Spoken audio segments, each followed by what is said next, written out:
Tales from the Flatlands and deep roots.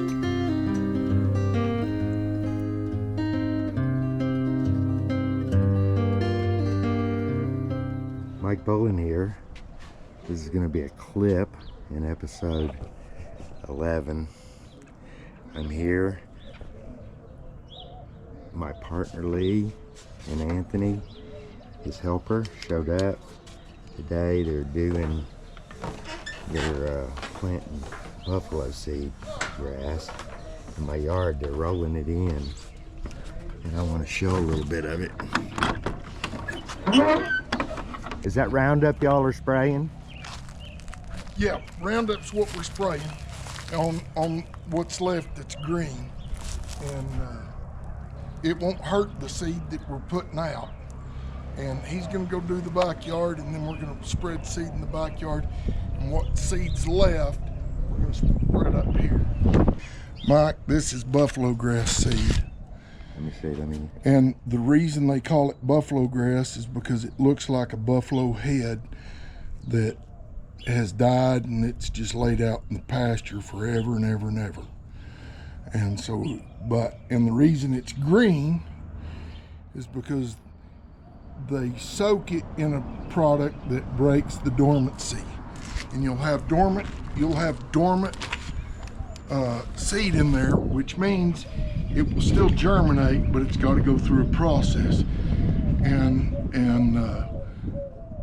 they pump water over it for like 24 hours with a certain solution, and then they'll dry it and put it in a bag.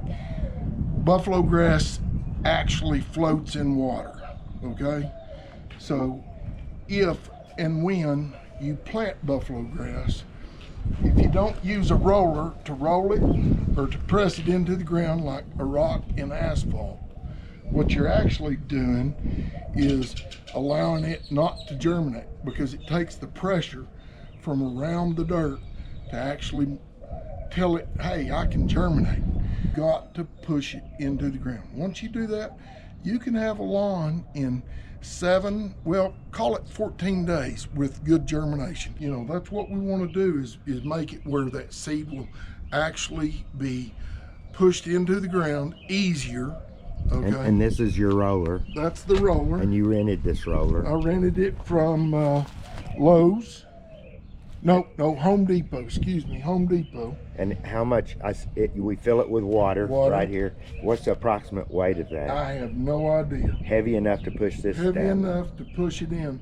You want to be pushing this in like a buffalo or a cow stepped on it. You want it to be in the ground, not buried, but pressed in to where it has pressure from, all sides of the earth except for the top. If you do get it buried, that's okay. You're just not wanting to bury it very deep. Okay, what about once it's in the ground? How quick do you need to water it? How much water do you have to put on it to get it? You need to water it pretty much every day for 7 days, and then water it every other day for 7 days, and then just as it needs it. But I put in a humic acid that's real fine powder, and it will turn black on you, but that just helps it germinate that much better. At one time, they were de-hulling this, so it would be easier to plant and easier to get up. This buffalo grass hull has some oil in it, not much, but a little. But it's like mother's milk to the seedling. It needs that oil so it has a way to support itself. It's like the yolk of an egg as it's being developed. To make a long story short, if you plant this buffalo grass correctly, you will see success.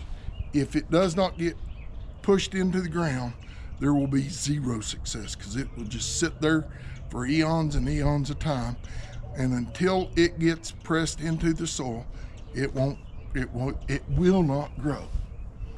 When they first came out, the first thing they did was kill everything with Roundup, and it didn't get everything, but I'll show you. You can see my yard. You can see it killed a lot of stuff right through here. They're going back and selectively spraying it today with more Roundup. That's not going to affect this grass seed. It does not kill buffalo grass.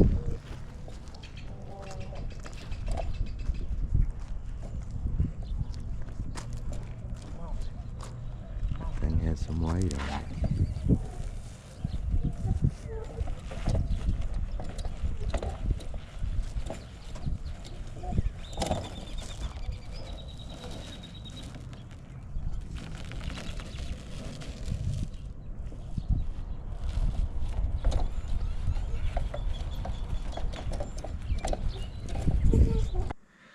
Well, we're glad y'all tuned in. It's a short little clip, but I wanted to show you how the yard was coming along in terms of reseeding it with buffalo grass.